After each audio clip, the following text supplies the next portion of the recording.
Ikaw, bigay mo na.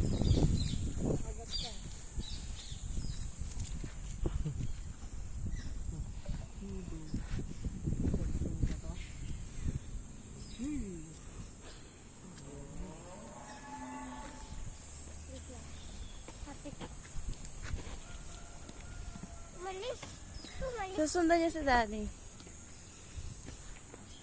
Mga damo. La, tinatawag ka lab. Ba't kilala ka niya? Bamboo daw. Bamboo. Siyempre, sinakayan niya ni Papa Jesus eh. Ano? Sinakayan niya ni Papa Jesus. Donkey na yan. Nakatago lang niya sa hospital. Ibel, harap ka. Bye-bye. Bye-bye. Kinakain niya rin yan. Hungry siya. So, aray mo.